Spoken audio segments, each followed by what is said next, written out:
Baik, selamat malam Bapak Ibu dan saudara-saudari sedama. Sukihoto, Namo Buddhaya.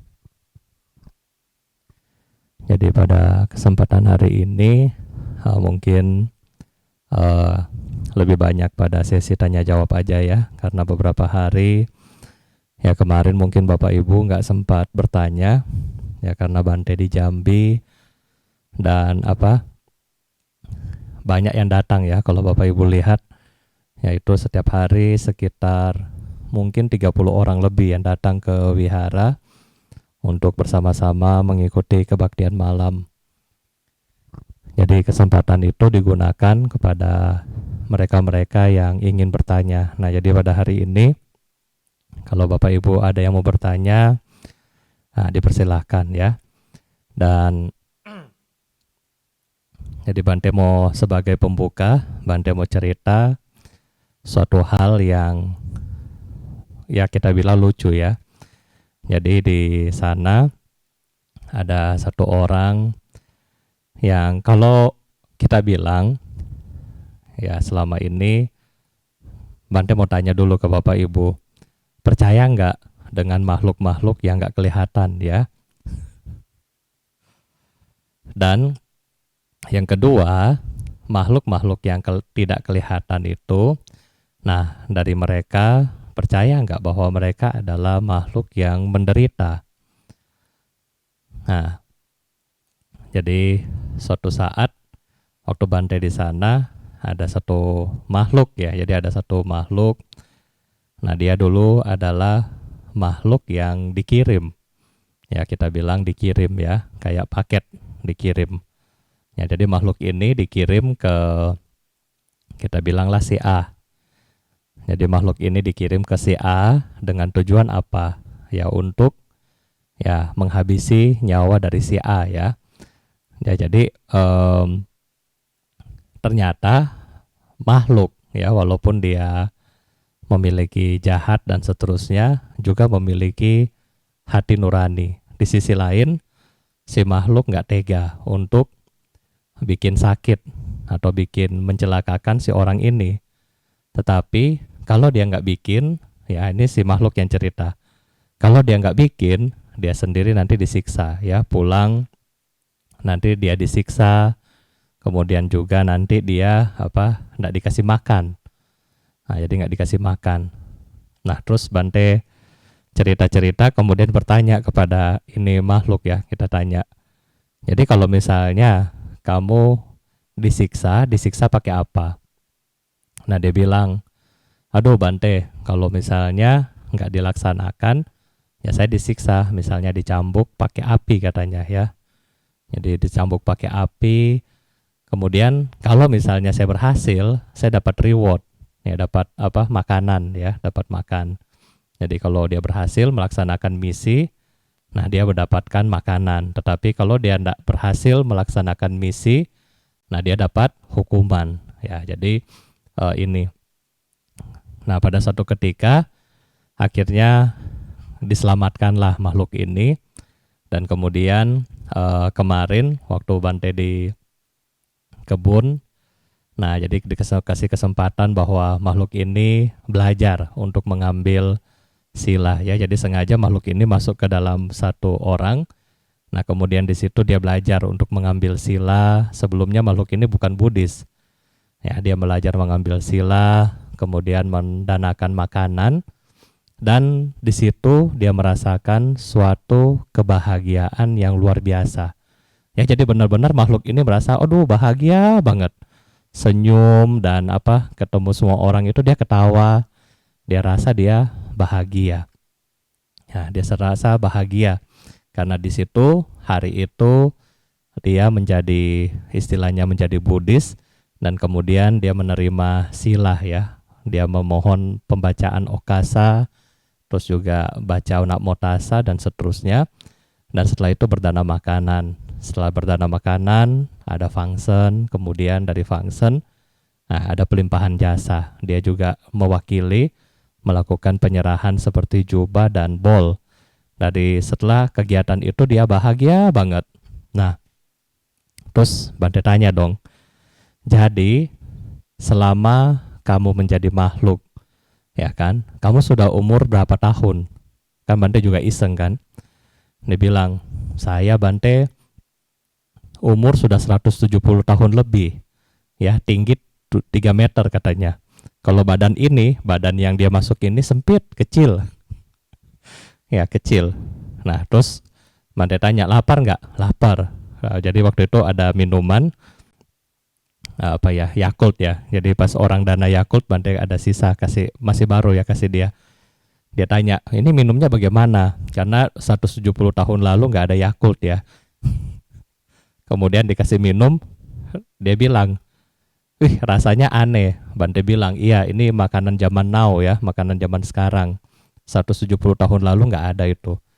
Nah, dari sini kemudian cerita berlanjut dan intinya adalah bagaimana makhluk ini yang tadinya dia memiliki kebencian, dia memiliki kebodohan batin, dia memiliki suatu pandangan-pandangan salah yang ingin menghancurkan orang lain, ya, melakukan misi karena dia disuruh, berubah menjadi suatu makhluk yang bahagia setelah dia belajar, dan waktu itu dia mempraktekkan Dhamma walaupun hanya secara simbolis mengambil sila, dan juga dia berdana makan, berdana jubah, dan seterusnya.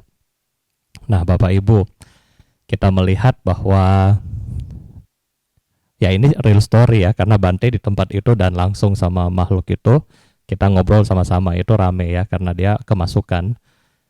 Jadi kita lihat bahwa makhluk, ya kan, dia yang sangat menderita. Bayangkan 170 tahun dia harus menunggu, dan kemudian di kesempatan itu dia memiliki kesempatan untuk berbuat baik. Ya. Nah, bagaimana dengan kita sebagai manusia, ya? Kita sebagai manusia kalau tidak bisa berbahagia di dalam praktek Dhamma kita, kita juga tidak berbahagia di dalam praktek-praktek kebajikan, di dalam praktek-praktek spiritual kita. Harusnya ya kita malu sama makhluk ya. Ya, masa makhluk yang begitu aja, dia yang tadinya begitu jahat, begitu memiliki kekotoran batin, tetapi begitu mengenal Buddha Dharma, dia mampu untuk menahan, dia mampu untuk melakukan hal yang baik buat hidup dia. Nah, bagaimana dengan kita sebagai umat Buddha yang sudah belajar Dhamma, yang sudah katanya di sarana, apalagi sudah wisudi, mungkin kartu wisudinya sudah banyak, tetapi hidup kita belum menjadi yang baik. Nah, jadi ini yang Bante perlu sharing kepada kita. Ini yang pertama. Dan yang kedua, bagaimana kita melihat makhluk yang begitu menderita, dan ketika mendapatkan pelimpahan jasa, dia merasakan perbuatan baik itu, dan dia merasakan bahwa inilah yang dia cari selama ini. Ya, inilah yang dia butuhkan selama ini, yaitu karena ada kebajikan maka dia bisa bahagia. Nah, ini yang kedua ya. Jadi benar-benar dia merasakan suatu opportunity untuk berbuat kebajikan, dan dia sangat bahagia dengan opportunity itu. Walaupun ya mungkin belum tentu bisa setiap hari seperti itu dianya, ya kan? Nah, makanya ini yang kita harus renungkan Bapak Ibu ya. Begitu Bante akan bilang, ayo kita pelimpahan jasa, kemudian dibilang, udah panggil teman-teman kamu. Dia bahagia, dia teriak, woi kesini semuanya, ya kan? Bante nggak bisa lihat ya kesini yang mana gitu, nggak tahu. Pokoknya dia cuma melihat atas pohon begitu ya. Dia bilang kesini semuanya kumpul. Nah, baru baca yakta pelimpahan jasa ya. Nah, jadi disinilah kita bilang bahwa kita yang sebagai manusia, khususnya Anda sebagai umat Buddha, kita sangat-sangat bersyukur. Ya, kita melihat bagaimana dia menanti 170 tahun. Oh ya, Bante lupa, meninggal gara-gara ditembak ya. Jadi waktu zaman penjajahan, nah dia meninggal gara-gara ditembak. Jadi dia belum bisa melepas daripada ikatan batin dia sampai dia jadi begitu. Nah, tapi itu kita nggak perlu bahas yang ke sana, tetapi yang kita melihat dari cerita ini adalah bagaimana dengan Dhamma dia berubah menjadi lebih baik, dan dengan Dhamma ternyata dia bisa sadar, dia bisa berusaha ya, dan dia mau, ternyata makhluk juga mau untuk berbuat kebajikan. Nah, jadi ini yang kita harus menjadi semangat buat kita, bahwa yang Anda lakukan, yang Anda kerjakan setiap hari, ini bukanlah suatu hal yang sia-sia. Bukanlah suatu hal yang kita bilang, meditasi itu buang waktu Bante. Aduh, melaksanakan sila itu susah Bante. Itu bukan suatu hal yang sia-sia kalau kita compare dengan penderitaan makhluk yang tadi. Ya kan? Itu bukan hal yang sia-sia. Nah, oleh karena inilah kita yang harus bersyukur ya Bante, setelah ketemu dengan makhluk ya, Bante sendiri juga bersyukur, oh ternyata hidup kita ya sebagai biku, juga sebagai umat, kita bersyukur kita bisa berbuat baik dan memberikan energi, memberikan kebajikan kita kepada mereka, dan mereka bisa mendapatkan kebahagiaan-kebahagiaan itu. Nah, jadi ini adalah mungkin dari Bante hari ini. Nah, silakan kalau mungkin ada yang mau bertanya, Bante akan mulai menjawab ya.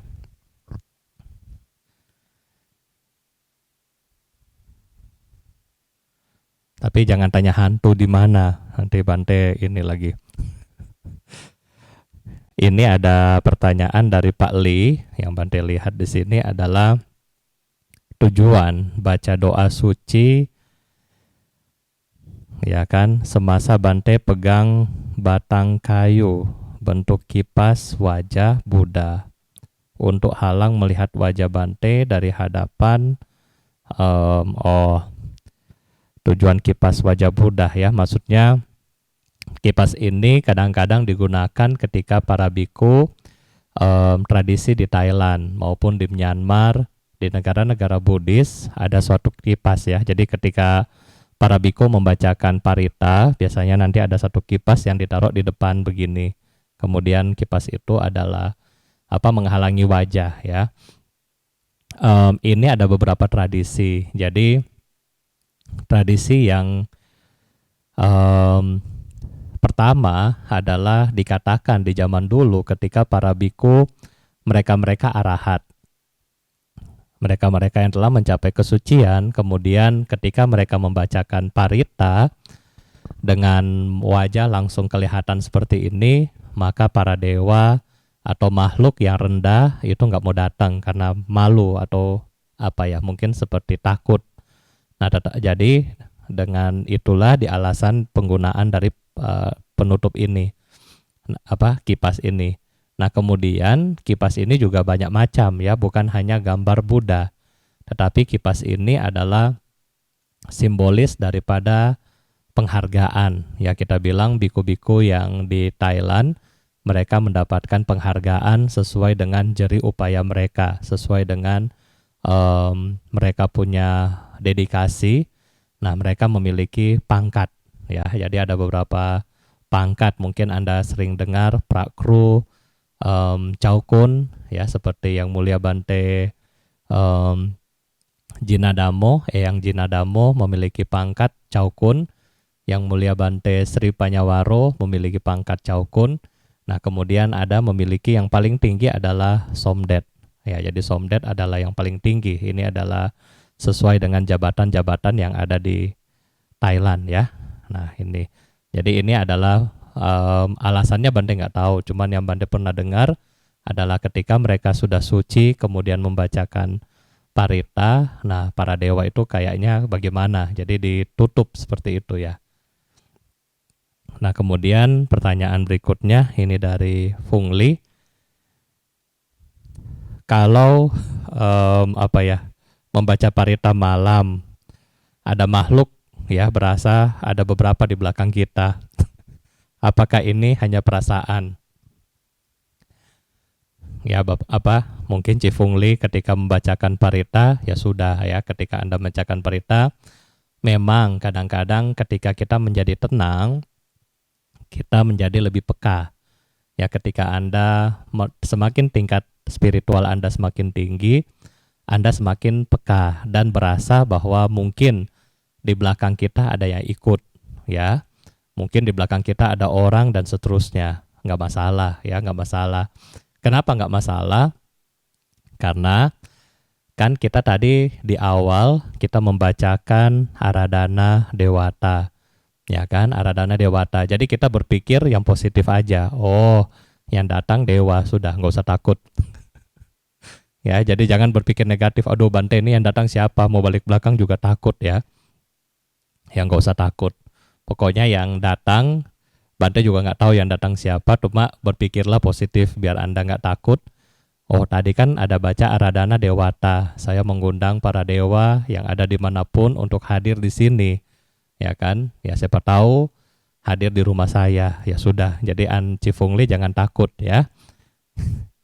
Jadi apa, yang datang itu siapa Bante nggak tahu, tetapi ya jangan takut. Kita anggap kita memiliki tujuan yang baik, sehingga makhluk-makhluk yang memang memiliki hubungan karma dengan kita, nah mereka mungkin datang di tempat kita. Dan kenapa mereka datang di tempat kita ketika Anda membacakan parita?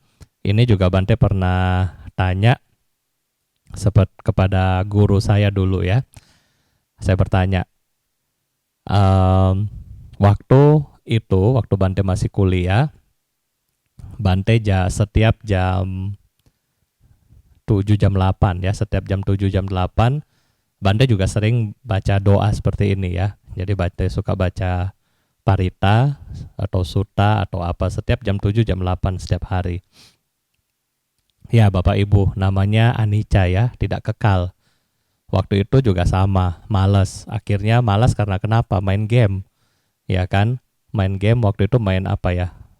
Counter Strike atau apa dulu ya. Jadi karena itu malas main game, akhirnya nggak chanting. Karena kan main gamenya tembak-tembak, masa habis ini chanting gitu kan, nggak usah lah nggak chanting. Nah setelah berapa hari nggak chanting, mimpi yang agak serem. Terus saya tanya ke guru saya cuma bilang begini, itulah kamu kan, kamu nggak chanting kan udah berapa hari? Dalam hati saya, kok tahu?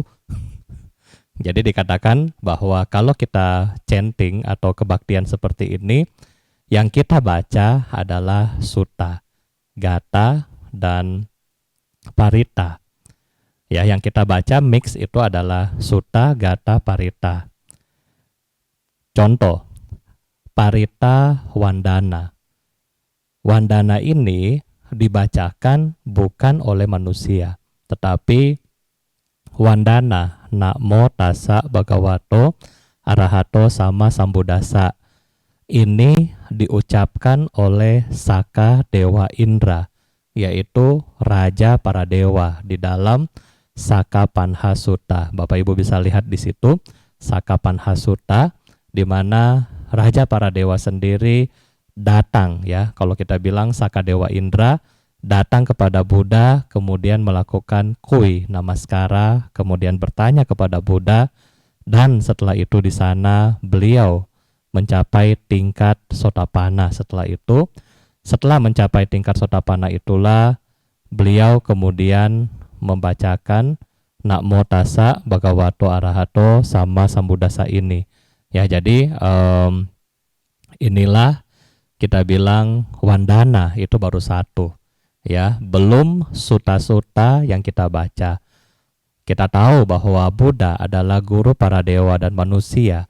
Sehingga sutta atau khotbah dari Buddha itu sendiri sampai hari ini masih terngiang-ngiang di batin para dewa. Dan ketika Bapak Ibu di rumah mengulang sutta-sutta ini dengan hikmat, dengan lengkap, maka para dewa yang masih mengingat sutta ini dan memiliki hubungan karma dengan Anda, mungkin juga mereka bisa datang ke tempat Anda. Dan ketika Bapak Ibu mengulang sutta ini, kemudian perilaku hidup Anda baik, maka Anda dijadikan seperti istilahnya guru ya, para dewa. Oh, ini ibu guru saya, pokoknya sudah tahu jam 7.30 teng teng teng sekolah datang. ya kan? Mereka menjadi seperti itu, kebiasaan mereka melekat sama Anda, dan ketika mereka sudah melekat sama Anda, melekat dalam hal ini kebajikan karena Anda suka membacakan doa kepada mereka, dan ketika kita nggak baca, nah mereka kok nggak hari ini nggak ada kebaktian, saya nggak dapat jasa kebajikan dewanya, ya kan? Oh, hari ini nggak ada kebaktian lagi, saya nggak dapat jasa kebajikan. Nah dari situlah kemudian ya dia datang dalam hal ini meminta kita untuk ya rajin kembali dalam mimpi biasanya ya. Tapi ini ya nggak semua lah ya, nggak semua sama. Oke. Nah berikutnya pertanyaan ya kan. Ada pertanyaan dari Pak Li lagi, Pak Limli, apa tujuan meditasi di hadapan lilin ya? Lilin api di depan mereka. Nah, lilin atau api adalah salah satu jenis daripada objek meditasi, kita bilang kayak kasina ya, ada kasina yang seperti itu. Dengan melihat lilin, nah kita melihat perubahan dari lilin itu sendiri. Ya, kadang-kadang apinya besar, dia ke kiri, ke kanan, dan seterusnya. Nah, itu juga bisa melatih konsentrasi kita sebenarnya ya. Ini yang pertama. Yang kedua, kalau di hutan kami tidak memperhatikan lilin, tetapi karena di hutan listriknya tidak ada, maka digunakan lilin hanya untuk pencahayaan. Ya, setidaknya kalau ada lilin seperti ular atau yang lain itu nggak bakalan dekat, karena kenapa? Lilin ini kan terang sendiri, sedangkan tempat lain itu mungkin lebih gelap. Nah jadi itu untuk lilin. Jadi kadang-kadang digunakan sebagai penerangan, cuma sebagai lampu. Nah juga digunakan sebagai objek meditasi ya. Jadi ini adalah salah satu. Kemudian dari pertanyaan dari Yunai, cara mengendalikan pikiran sadar agar tidak banyak berpikir. Sudah tidak berpikir tapi sakit kepala, artinya banyak berpikir. Bagaimana cara mengendalikan, bagaimana prosesnya? Kalau sakit kepala biasanya sudah ekstrim banget pikirannya, tapi beneran sudah dikontrol untuk tidak berpikir. Karena sudah sakit kepala, otomatis berpikir berat, ke bawah ke alam sadar. Bapak Ibu di dalam berpikir, pikiran, di dalam mengelola pikiran kita, kalau Bapak Ibu mengikuti mind training dari Yang Mulia Khenpo Thupten Dorji, di mana ketika Anda sedang melatih pikiran Anda, yang perlu kita latih adalah bukan untuk mengendalikan, tetapi kita hanya menyadari. Ya, jadi pikiran kita bukan kita kendalikan. Misalnya, ketika Bapak Ibu kesel, ya, Anda kesel sama orang ini, Anda kesel sama si A, kemudian Anda berpikir, saya nggak mau pikirin A, saya nggak mau pikirin si A. Kira-kira yang makin nongol di depan kita itu siapa? Ya, yang makin nongol di depan Anda itu mukanya si A. Padahal saya nggak mau sama si A, saya nggak mau. Tetapi makin kita tolak, makin dia datang. Karena kenapa? Karena kita pengen mengendalikan pikiran kita. Ya, jadi pikiran kita dikendalikan bukan dengan kita menolaknya, tetapi dengan memberikan objek yang positif. Dalam hal ini adalah memberikan objek-objek meditasi. Ya, di dalam objek meditasi ini sangat banyak ya. Bapak Ibu bisa menggunakan nafas dan seterusnya. Misalnya Anda cukup menyadari, misalnya ketika berpikirnya ini banyak yang muncul, Anda cukup menyadari. Misalnya Anda menyadari, ya sudahlah, memang ini adalah kekotoran batin saya. Anda sadari, yang penting, oh kok saya mikirnya begini ya. Misalnya saya berpikir untuk melukai orang lain. Kok saya berpikir sejahat ini? Ya sudah, pikiran itu cukup disadari, kemudian sudah, ya, dibiarkan saja, jangan dilanjutkan. Ya, karena kebiasaan kita sebagai makhluk yang memiliki kilesa, ketika kita sebel sama seseorang, kita akan masukin satu hal yang baru di dalam pikiran kita. Misalnya, awas ya, saya akan mencelakakan kamu. Nggak berani. Besok, awas ya, saya mau misalnya bikin rusak ban mobil kamu. Tapi nggak berani bikin. Pikir lagi yang lain. Oh, mungkin foto, sebarin biar viral. Oh, mungkin fitnah. Oh, mungkin diapain.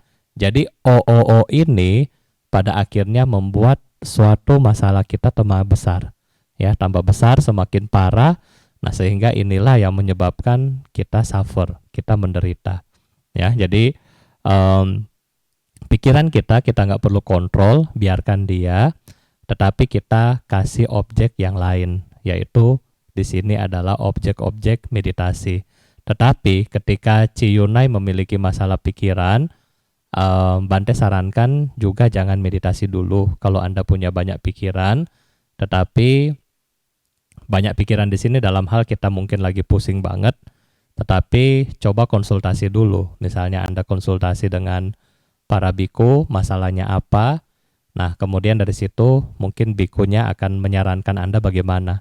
Ya, karena kalau kita punya masalah, kita duduk diam meditasi, dan kita nggak ngomong ke orang lain, maka ini bisa bahaya juga buat Anda ya. Jadi Bante rasa kalau punya masalah nanti ya, meditasi itu nanti. Tetapi yang sekarang yang harus diselesaikan adalah coba buka secara komunikasi dulu ya. Terus yang berikutnya ini masih dari Facebook.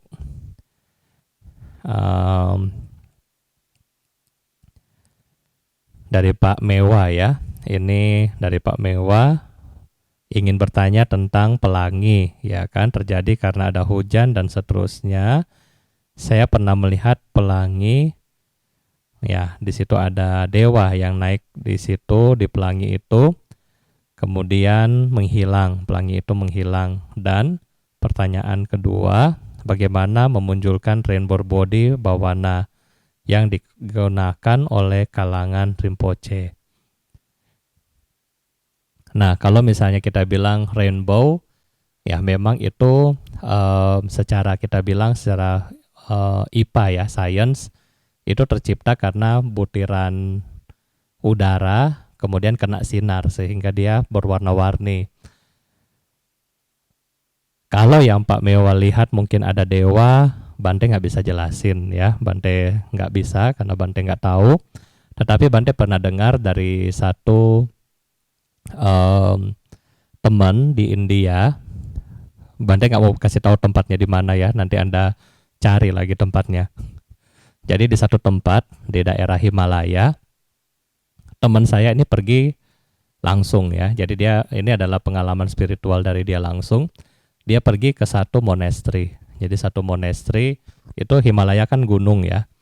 Kemudian di gunung itu dia pergi di sana dan dia lihat bahwa kuti yang ada adalah sangat jauh. Mungkin dari sini ke atas itu sekitar 3 km ya kan.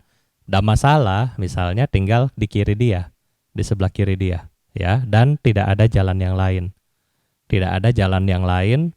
Hanya punya satu jalan tangga ini untuk ke kuti, kemudian ke Dhammasala. Jadi nggak ada jalan lain. Nah kemudian teman saya ini jalan kaki ke kuti guru itu, kemudian ketemu sang guru, ketok pintu, kemudian bilang, saya mengundang guru untuk memberikan teaching atau dhamma ya. Kemudian gurunya bilang, oke, kamu tunggu saya di Dhammasala ya. Oke. Setelah tutup pintu dari kuti, teman saya itu turun tangga kan. Bapak Ibu, logikanya si guru juga harus turun dari tangga yang sama. Begitu teman saya sampai di Dhammasala, gurunya sudah tunggu di situ. Ya, jadi itu yang kita bilang ya, kadang-kadang ada yang seperti itu ya, cuman ya Bante nggak mau kasih tahu itu di mana, nanti Anda nyari lagi ke situ ya. Pokoknya itu ada. Dan teman saya lihat, kata teman saya nggak tahu dia benar apa enggak. Nah, ketika itu dia melihat dari kuti ke Dhammasala itu seperti rainbow memang. Jadi ada seperti rainbow yang dari kuti ke Dhammasala. Jadi dia lihat sekilas ada seperti cahaya seperti itu, dan ketika dia turun, ya benar, gurunya sudah ada di situ. Memang beberapa praktisi seperti Rinpoche, mereka melatih ini, ya, mereka melatih ini. Kalau untuk bagaimana cara mereka melatih, ya mungkin Anda harus bertanya sama mereka ya, karena Bante ini nggak dipelajari ya, saya nggak mempelajari ini. Oke. Nah, kemudian Bante lanjut ke pertanyaan dari Ibu Sarima. Apakah orang yang mati suri sudah mengalami benar-benar kematian? Biasanya yang mati suri cerita tentang alam-alam lain. Apakah itu benar atau hanya cerita karangan saja? Untuk mati suri, untuk fenomenanya, Bante juga belum paham bagaimana di sini. Tetapi yang setahu Bante, mati suri itu adalah jasadnya itu hanya diam dalam hal beberapa hari. Nah, kemudian rohnya itu kembali ya. Ketika rohnya pergi, ya mungkin roh ini sudah pergi, pasti pergi kemana-mana. Tapi apakah dia melihat alam yang mana, di mana? Nah, itu kita nggak tahu. Yang pasti ketika roh kita keluar dari badan kita, kemanapun dia mau pergi, pasti dia bisa. Bante kasih contoh. Yang selalu Bante kasih contoh kepada Bapak Ibu adalah, ini kan Anda sudah lama nih nggak jalan-jalan kan? Sekarang coba Bante mau ajak Bapak Ibu pergi jalan-jalan ke Singapura. Jangan deh, ke Bodh Gaya ya. Anda tutup mata, kemudian Anda membayangkan ada Bodh Gaya ya, ada stupa Mahabodhi. Nah, di sana ada pohon Bodhi, di sana ada Wajrasana, di sana ada Buddha Metta yang tersenyum, dan kemudian di sana di kiri kanan banyak para praktisi, banyak para bante yang sedang mempraktekkan dhamma. Di sana doa-doa, parita, sutra, mantra dikumandangkan dengan sangat-sangat baik. Oke. Nah, sekarang dari Bapak Ibu yang sekitar 100 orang hari ini, berapa banyak yang sudah rasa saya sudah di Bodh Gaya? Atau berapa banyak yang sudah membayangkan saya sudah di Bodh Gaya? Oh, Bante bilang ini sudah kebayang deh. Nah, kalau Bapak Ibu sudah sampai merasa kebayang, berarti itu kita sudah pergi secara pikiran. Cuman masalahnya kita belum sampai. Kenapa belum sampai? Badannya berat. Ya, badannya berat, harus pakai pesawat dulu. Ya kan? Tetapi kalau kita istilahnya dalam tanda kutip mati, meninggal, ya kan badan kita sudah ditinggalin, otomatis batin kita sudah bebas untuk pergi kia-kia, ya, sudah bebas untuk pergi jalan-jalan. Cuman sudah pergi bisa jalan-jalan tapi nggak bisa menikmati juga ya, karena yang menikmati bukan batinnya tetapi badan jasmani. Nah, itu. Nah, jadi ini seperti mereka yang mati suri ya, mungkin Bu Sarimah ya, mereka yang mati suri, nah mereka punya pikiran itu sudah kemana-mana. Dan ketika mereka balik, nah karena mereka ingat, mereka bisa cerita kepada kita yang masih hidup ya. Dan berikutnya ada pertanyaan dari Pak Hanes Wijaya. Apakah ada ramalan di masa akan datang dalam agama Buddha soal sains cloning makhluk hidup dan planet Mars? Sains cloning tentang bagaimana kita membuat ya penggandaan dari ini ya. Kalau di dalam agama Buddha untuk masalah sains cloning, apakah itu bisa? Ya, selama dia memiliki unsur-unsurnya tepat, ya, unsur-unsurnya pas. Dalam hal ini kemarin Bante Abirato sudah bilang, tanah, air, api, dan gasnya itu pas, nah maka itu bisa menjadi suatu kehidupan makhluk, ya. Jadi itu nggak masalah selama ini pas. Untuk planet Mars, kehidupan di planet-planet yang lain apakah memungkinkan? Sama Bapak Ibu, selama di sana juga memiliki unsur yang sama dengan pembentuk kehidupan, nah itu bisa memungkinkan. Cuma masalahnya planet Mars sampai hari ini dia sudah termasuk planet yang mati ya, sudah nggak bisa kita huni ya. Tetapi mungkin kalau ada teknologi misalnya seperti penggunaan baju astronot dan seterusnya, bukan tidak mungkin bisa ke sana. Tetapi itu di dalam agama Buddha ini belum dibahas secara detail ya. Oke, mungkin ini untuk dari Facebook. Kemudian Bante dari YouTube ya. Bagaimana agama Buddha melihat pandemi virus corona ya? Agama Buddha melihat pandemi virus corona ini ya adalah sesuatu hal yang sebenarnya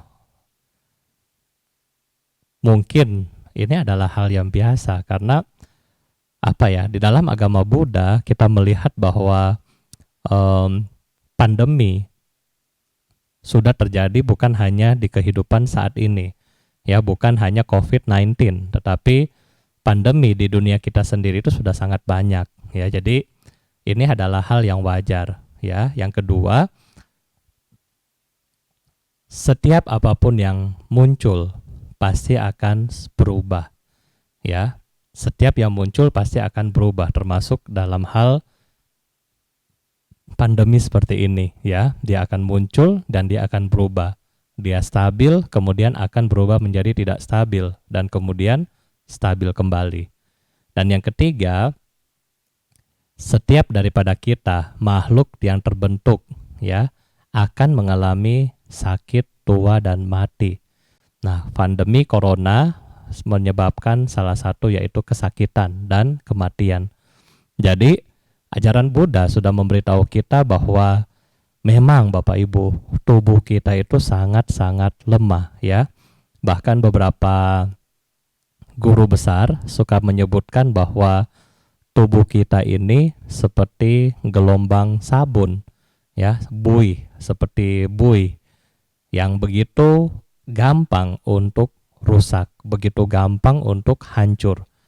Nah, begitu gampang untuk hancur. Anda bayangkan ya kan, kita divaksin aja, disuntik, itu sudah sakit ya. Kalau kita pikir saya mau menguasai dunia, bagaimana caranya? Disuntik aja sakit.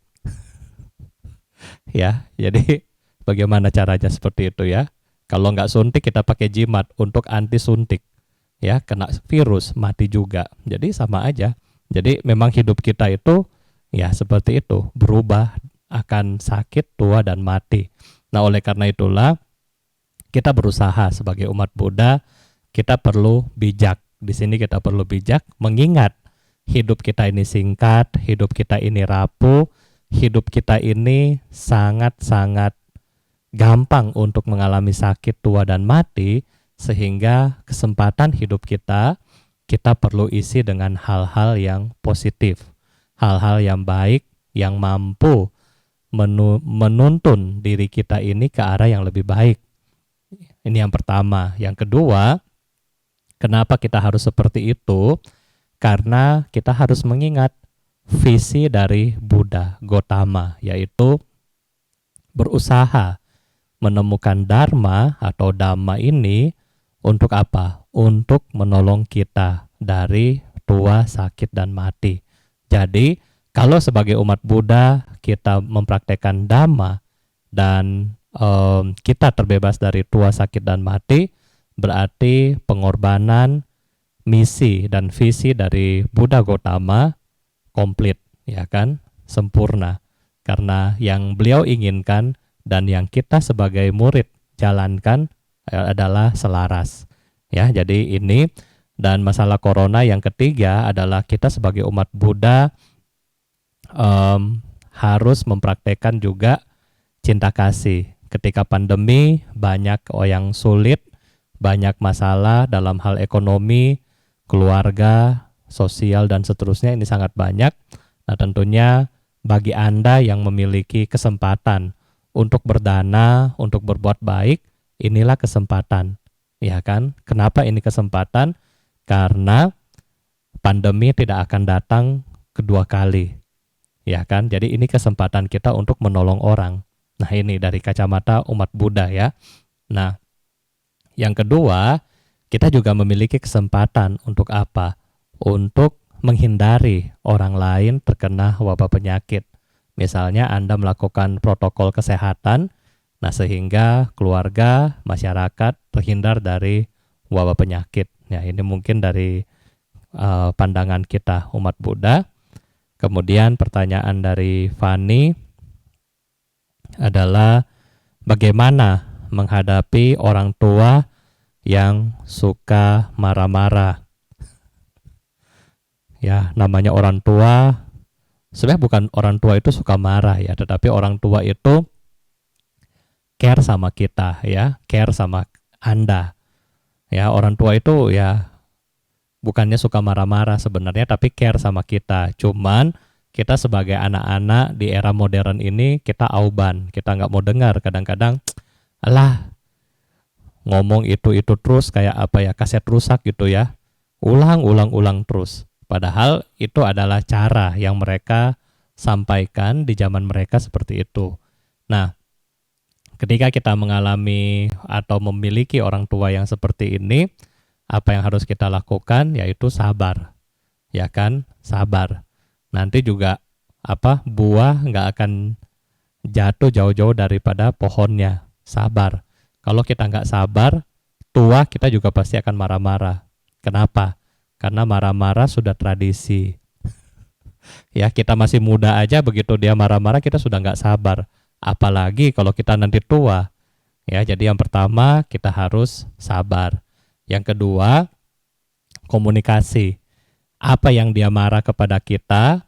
Nah, kita coba tanya, apa sih yang kamu marah sama saya? Nah, kita komunikasi tetapi pelan-pelan. Misalnya, Anda komunikasi masalahnya apa? Nah, duduk perkaranya bagaimana? Nah, kadang-kadang marah-marah ini muncul karena miskomunikasi. Lihat nggak suka marah. Ya, biasanya seperti itu. Tetapi kalau kita melihat duduk perkaranya bagaimana, nah saya rasa marah-marahnya nggak seberapa ya. Oke, dan dalam hal ini kita sebagai anak ya sudah, pokoknya kita yang sabar, kita yang mengalah. Ya, itu dari Bante. Kemudian yang terakhir dari Sucarini, saat saya chanting di rumah, apakah dimulai dengan Aradhana Dewata atau nama Karagata? Ya, iya. Ketika kita juga chanting di rumah, ketika Bapak Ibu punya altar, nah sebaiknya juga kita menggunakan Aradhana Dewata dan nama Karagata. Bante, kalau nggak punya altar atau hanya di ruang tamu, apakah saya harus namaskara seperti itu ya? Kalau seperti itu, Bante rasa bebas ya. Anda mau namaskara boleh, Anda nggak mau namaskara pakai tangan anjali juga boleh, ya nggak masalah. Kalau Anda memiliki altar di rumah, ya Anda boleh melakukan namaskara. Aradhana Dewata ini nggak masalah. Kalau Anda memiliki altar di rumah, itu nggak masalah ya. Jadi boleh baca ini Aradhana Dewata.